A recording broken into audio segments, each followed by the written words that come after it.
I'm Rachel and I hope you're having a great day. Today I am making hummus, and this is one that involves reboiling canned beans, using ice water in the blending process, a few different tips and tricks that I've picked up over the years and I'm happy to share with you. It's one that I've used to convert people who do not like hummus like this hummus, which is exciting. It's just fun to be able to kind of try different things and get people to try them as well. So I'm happy to share it with you. Just stay tuned. I've rinsed the beans, covered them with fresh water. This is 2 cans of beans, so I put in half a teaspoon of baking soda. I just normally do about a quarter teaspoon per can. Or I would say if you're using freshly cooked garbanzo beans, I usually go with about 2 cups. If you're doing freshly cooked, you probably don't have to do this step. This is if you're using canned garbanzo beans. This helps to cook and soften the beans a little bit more. And it also helps to release all of the skins. Oh, the water's already getting hot. The skins, if you see, this is kind of hard to peel off. It did come off, but you have to work hard doing this. I boil them for about 15 to 20 minutes, just until I start to see them really getting loose. I stir it vigorously, and a lot of those come off to the top, and I'll show you my process of removing them at the end. So what I do is I've allowed this to cool down. Usually if I'm not, if I'm in more of a rush, I will just strain it out a little bit and run cold water in them until they cool down enough that I can touch them. So what I'm trying to do is I don't want to break up the beans because I don't want them to turn into little pieces that then get washed away when I drain them. But I'm just trying to run them around a little bit. And what you can see is these little kind of papery white things are what are the skins. And I'm just trying to do this enough to get more of those skins to loosen. I'm just trying to kind of rub them from one hand to another.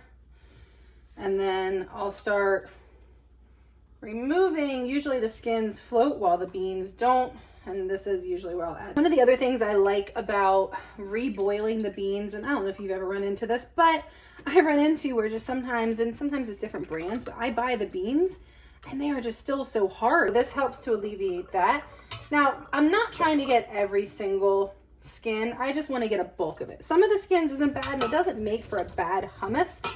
It's just doing it this way ensures that you're going to have a smoother hummus. I also do wonder if it's easier to digest, and maybe if this is why originally, it's been done. I do feel like people long before us were more in tune with their digestive systems than we tend to be today. All right, so there we have it. I'm not going to rinse them because I've already rinsed them and cooked them. The hummus, you can go with between 1 and 4 cloves of garlic.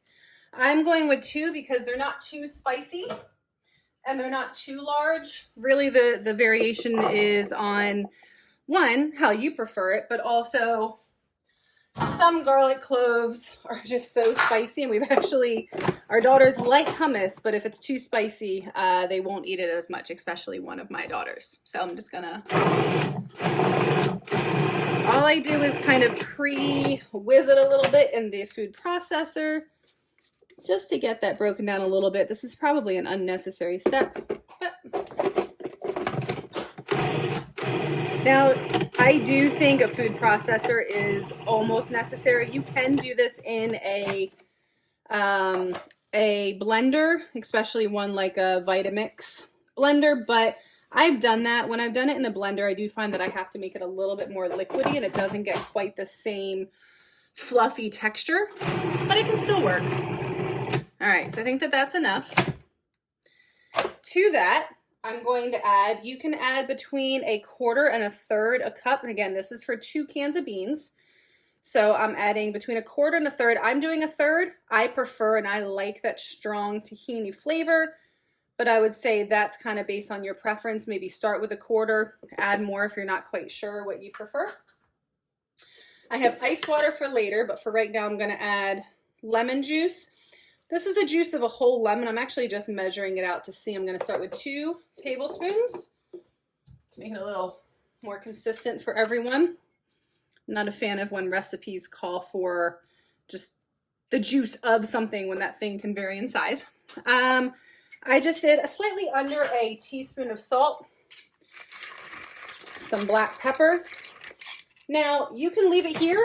I love hummus that's flavored this way, but I do also like to add cumin, coriander, and paprika. So I'm going to do that today just for something a little different. Just kidding. I'm going to only be adding cumin and paprika because apparently I'm out of coriander. So I'm going to go with probably a whole teaspoon of paprika. If I had coriander, I would probably go with a strong half teaspoon, maybe a little heat. And then I'm going to do a lighter half teaspoon of cumin. It's also good if you add fresh parsley, especially like a flat leaf parsley. All right, so I'm going to start. I'm going to explain it before I turn it back on. I'm going to blend this for a little bit. Then I'm going to slowly add in the ice water. I do like to add a few ice cubes, but that ice water actually creates a chemical reaction with the liquid from the garbanzo beans. And if you've ever heard of aquafaba, which is when you take the liquid from the garbanzo beans and you can whip it, you can do different things with it because you're manipulating the chemical structure. So the ice water actually helps to stabilize the whipped nature of the hummus. So it helps it to really get smoother, get more whipped and lighter, but you do want the ice water. So because this creates friction, which creates heat, when it's mixing, I like to drop in a couple ice cubes as part of that. So between 3 to 5 tablespoons, it really depends on how much liquid was left in the garbanzo beans when you put them in. And you want to do it for about 3 minutes. It has been about 3.5 minutes. This is about all I have the patience to do. And this is the point that I taste it. And the reason why, you might wonder why I added some of these seasonings at the beginning and instead of at the end, because I want to give them at least a few minutes to incorporate and to help work with the fats of the tahini and allow that flavor to get mixed throughout.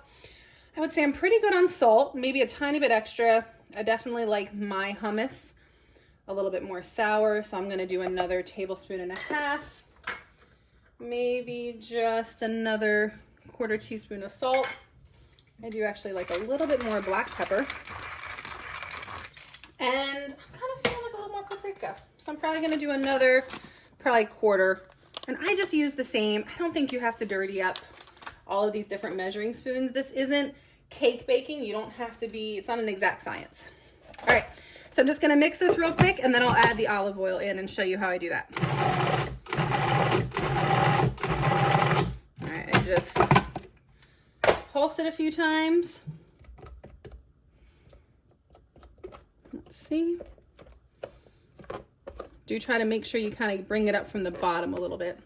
Now I'm actually using this, but I have found that really cheap looking spatula they give you with this is a Cuisinart food processor.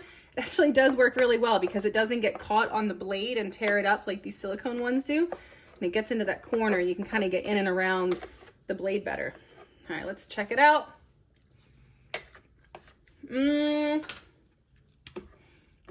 It's perfect. All right, last thing. I'm not going to measure because I don't want to have to clean another measuring cup, but I have measured it in the past. And you're looking for about 1/4 cup.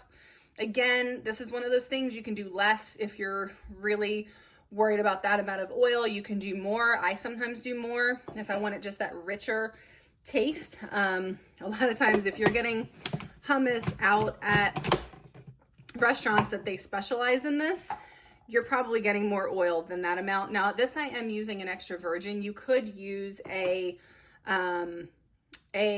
what's the word I'm thinking of? A lighter flavored olive oil if you don't want that strong flavor, but I love the flavor of olive oil. So I'm just gonna pour it in. There we go. And actually, I should say, you probably don't want to whiz it that much. Usually I add it in and just pulse it once or twice and then allow, really what I normally do is I allow the process of me getting it out of here to mix it more fully. But I'll show it once I get into a bowl, but that is the texture that we're looking at. So a little bit of oil.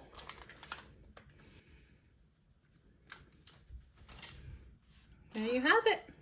But I just use that to kind of swirl that in a little bit. Maybe a little heavy on the hummus, but that's all right. There we go. Also great with pita chips.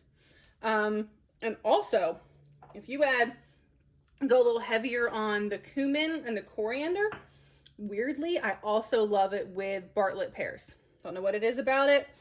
My husband is not a fan of mixing fruit with something like this, but something about that flavor combination with the pear is really good. But I prefer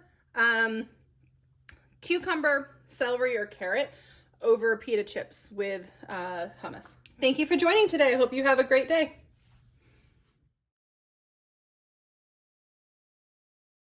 The best hummus recipe that I've ever worked with so far. I would say created, but I don't know, can you really create hummus? I feel like it's a pretty well-established dish.